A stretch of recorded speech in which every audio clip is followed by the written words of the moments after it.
Meu nome é Sandra Alves, sou diretora da Brasiliana Interrisc. Sejam bem-vindos ao nosso Risco no Ar.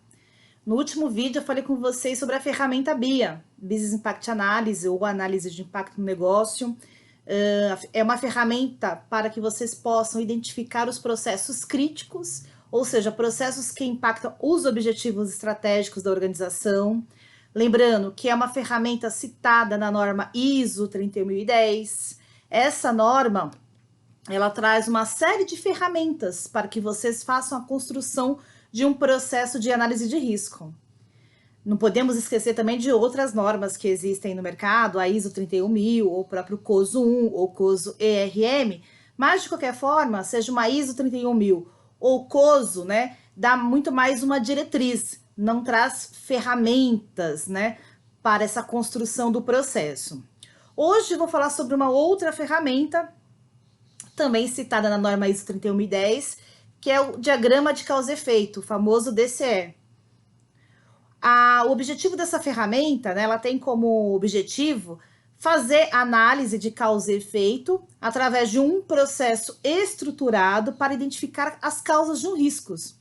E o bacana é que essa ferramenta ela organiza os fatores de riscos contributivos em categorias amplas, de forma que vocês possam criar hipóteses, né? Ou considerando, na verdade, essas hipóteses. Então, a gente consegue estruturar essas informações, esses fatores de riscos, dentro de um diagrama de espinha de peixe, que é o chamado também Ishikawa. Vamos só pensar um pouquinho. Quando eu falo em categorias amplas, isso pode ser e deve ser personalizado por disciplinas de riscos.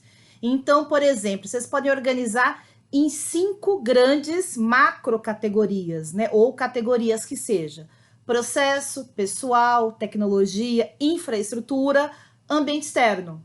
Então vamos só pensar um pouquinho, né? Trazer isso para um lado muito mais prático. Então vamos imaginar o seguinte: na minha empresa eu tenho risco de desvio de produtos. A pergunta é: quais são os fatores de riscos que vão contribuir para que esse risco seja materializado? Então, podemos pensar em fatores de riscos em relação ao processo? Sim, a ausência de normas e procedimentos, a ausência de política de segurança. Em relação ao pessoal, por exemplo, uma equipe de segurança insuficiente. Em relação à tecnologia, câmeras insuficientes ou câmeras com qualidade ruim, uma empresa que não tem monitoramento. Em relação à infraestrutura, o layout de uma portaria inadequado, não tem uma segregação também de estoque dos meus produtos. E até mesmo em relação ao ambiente externo. Por exemplo, fatores em relação à criminalidade. Às vezes eu tenho uma mercadoria de fácil receptação. Então, qual que é a ideia? Que vocês organizem essas informações dentro de uma ferramenta chamada diagrama de causa e efeito, como vocês estão visualizando aqui no nosso vídeo. Então, isso é um ponto importantíssimo, né? É uma ferramenta de fácil, né, assimilação. Então, o pessoal consegue utilizar de forma muito fácil, né, essa ferramenta. Então ajuda a determinar as causas raiz de um problema. Ele traz um formato ordenado, de fácil leitura, para relacionar, né, ou diagramar essas relações de causa e efeito. Então é uma ferramenta muito simples e prática também, né? É muito fácil, na verdade. Um ponto importante, acredito que vocês vão se lembrar, em outros vídeos, né, nós comentamos que a gestão de riscos literalmente abrange uma série de disciplinas.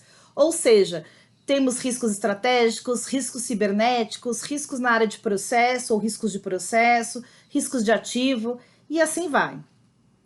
O bacana é que vocês consigam personalizar ou parametrizar, né? Por isso que é importante vocês terem um software, uma ferramenta, onde vocês consigam parametrizar essas chamadas categorias por disciplina de risco. Então, eu vou trazer mais um exemplo prático. Eu mencionei para vocês agora 5 categorias: processo, pessoas, infra, tecnologia, ambiente externo. Em relação à fraude, eu posso mudar? Pode não, deve mudar. Por quê? Você tem que mudar a forma de raciocinar, é que eu brinco, né? Pensar com cabeça de fraudador. Então, por exemplo, eu posso considerar 6 caixinhas ao invés de 5. Pensando em lógica de controle, falha provável, controles alternativos, lógica do agressor, motivação do agressor e até a aposta do agressor. Ah, Sandra, agora eu vou estudar riscos na disciplina cibernético. Também tem que mudar. Riscos na área de saúde e segurança do trabalho. Também tem que mudar. Então, de novo, vocês têm que ter ferramenta, e é o que a norma fala, e essa ferramenta tem que ser flexível, né? Atendendo aí as disciplinas de riscos que a sua organização tem.